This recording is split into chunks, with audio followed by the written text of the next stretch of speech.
hommes de Dieu, nous sommes bien, par rapport à la persécution, nous sommes bien sur le chemin de la récompense. C'est bien ça, c'est ça. Très bien. Alors, ben, pour suivre la question, donc si une personne n'est pas persécutée, est-ce que ça veut forcément dire que la personne, il y a un problème dans sa spiritualité, ou bien la persécution est relative et elle est adaptée à chaque personne? Chaque personne a sa persécution. Chaque persécution, chaque niveau de persécution dépend tout simplement de ton degré de spiritualité et de l'engagement et aussi de la mission que Dieu t'a donnée. Un pasteur ne sera pas persécuté comme un chrétien. Ce n'est pas les mêmes persécutions. Le chrétien, par exemple, dira, j'ai trouvé quelqu'un qui veut que je devienne, par exemple, que je pratique l'occultisme. J'ai trouvé un millionnaire qui veut m'épouser. Mais seulement, la preuve, c'est que je deviens secte. Je rentre dans une secte. Quelque part, c'est une sorte de persécution. C'est-à-dire que pour pouvoir obéir à Dieu, je ne vais pas l'épouser parce que je ne veux pas abandonner Dieu. D'accord? Mais ça, c'est une persécution facile à faire, ça. D'accord? Et puis, il y a des persécutions qui sont plus compliquées selon l'appel que Dieu t'a donné.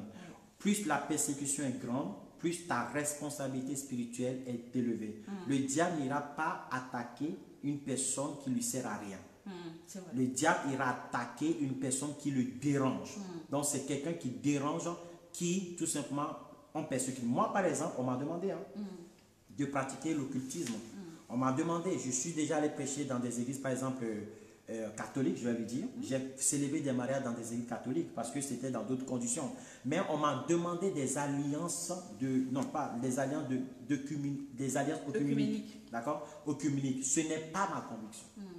D'accord? Ce n'est pas ma conviction. D'accord? Maintenant, si une église catholique m'invite à prêcher moi d'Aviston, je prêcherai ni Marie, je prêcherai ni les statues, je prêcherai Jésus-Christ. C'est-à-dire que je ne rentrerai pas dans le polémique. Je ne vais pas là-bas pour faire un débat. Je vais là-bas pour prêcher l'évangile. D'accord? Si une église méthodiste m'invite, je prêcherai l'évangile. Si une église assemblée de Dieu m'invite, je prêcherai l'évangile. D'accord? Mais on ne peut pas me dire d'épouser les dogmes, les doctrines dont je ne suis pas d'accord. D'accord? Donc, le fait que certains ont demandé des alliances et que moi, j'ai refusé, ça m'a créé des persécutions. Mais le même David Storm que je suis, j'aurais pu accepter et je n'aurais pas de persécution. Le même David Storm que je suis, j'aurais pu refuser de prêcher certaines choses, de prêcher, d'arrêter de prêcher contre l'occultisme ou contre la spiritualité ou contre le polythéisme. D'accord? Et je suis tranquille. Mais il faut que les gens comprennent que je ne suis pas contre le choix des gens. Mais ce que je dis, c'est que si tu veux l'éternel Dieu, tu ne peux pas mélanger parce que Dieu ne veut pas que tu mélanges. Mais même ça, ça énerve les gens. Les gens veulent que moi je dise que Dieu veut qu'on mélange. En fait, les gens veulent engager toi ta responsabilité dans leur choix mélangé. Exactement. Alors que Dieu m'a dit à moi de dire qu'on ne mélange pas. D'accord? Mais vous voulez que moi je dise qu'on mélange. Et quand je refuse d'écouter, on me persécute. Alors que avant de vous connaître, Dieu me connaît. Dieu m'a choisi avant. Dieu m'a parlé avant. Donc je suis obligé de dire ce que Dieu me demande de dire. Sinon, arrêtons, ne prêchons pas la Bible. L'apôtre Paul a dit, si Christ n'est pas ressuscité, laissons nos Bibles, laissons tomber l'évangile. Mangeons, buvons, vivons comme on veut. Faisons aussi la vie.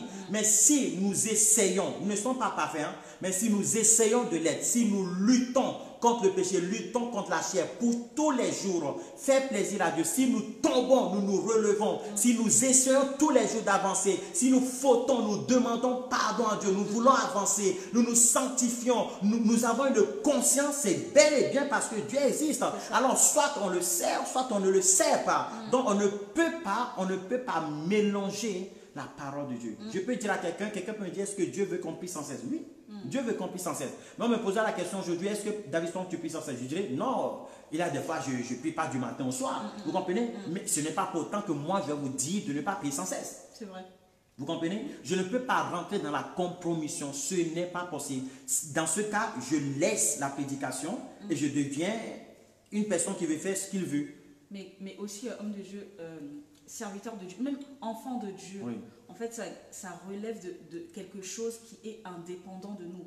C'est-à-dire qu'à partir du moment où on est enfant de Dieu, je ne parle même pas de serviteur. Serviteur, c'est encore mieux.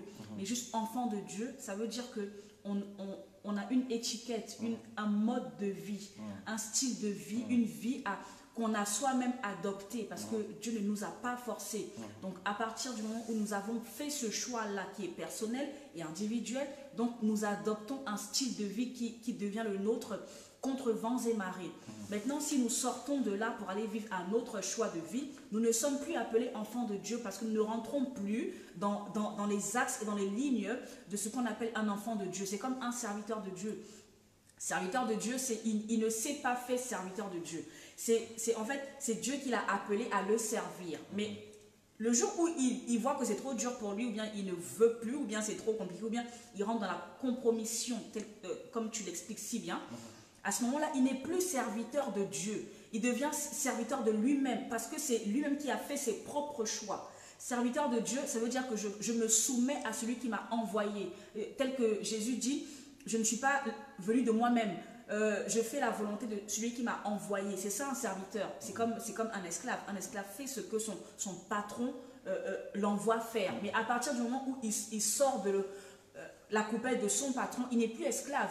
Il est indépendant. Donc un serviteur de Dieu, pour moi en tout cas dans ma conception de ma pensée, je pense que c'est comme ça. Serviteur de Dieu, il ne s'appartient pas. Il fait ce que son maître l'a envoyé faire.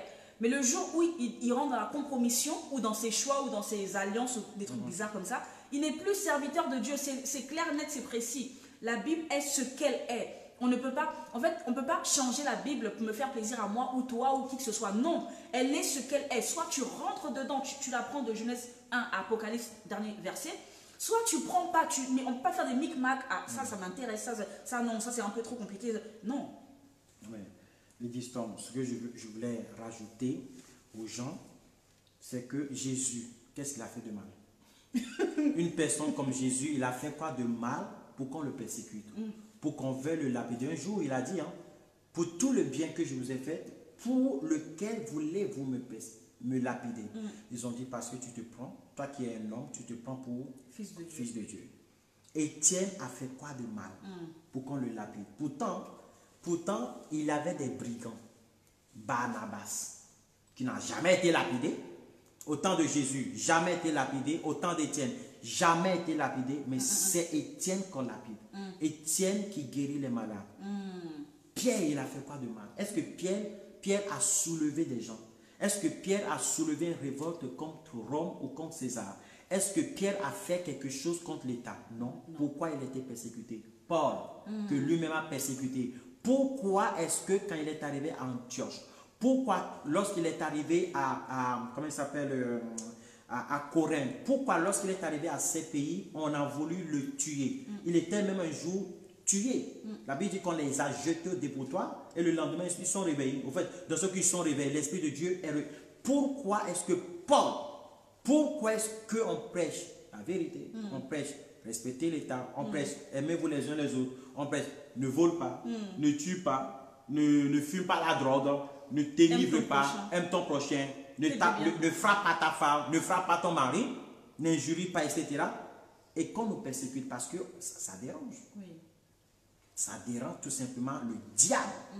Ça dérange des personnes. C'est pour ça qu'il y a la persécution. Sinon, oh là là, on serait bien. Je vais juste finir avec un homme qui s'appelle T.D. Jakes. Oui. Lorsque je suis allé à Dallas, je suis allé dans son église, ça te donne envie de dormir dedans. C'est tellement la perfection, on dirait que oh là là, c'est un niveau extraordinaire. Un jour, il a dit quelque chose. Il a dit, il a commencé par servir Dieu, il s'est marié jeune, mais tout ce qu'il faisait, il ne réussissait pas. Tout ce qu'il essayait de faire tombait dans l'eau. Il ne réussissait jamais. Il vivait dans la pauvreté, dans le surendettement. Il était surendetté. Des fois, ils n'avaient même pas de quoi manger. Ils n'avaient même pas de quoi manger, je vous dis. Ils n'avaient pas à manger. Ils n'avaient pas à manger. Un jour, il est monté sur le toit de sa maison et puis il dit, est-ce qu'un jour, je réussirai quelque chose dans ma vie? Est-ce qu'il m'arrivera à moi aussi un jour de pouvoir réussir quelque chose?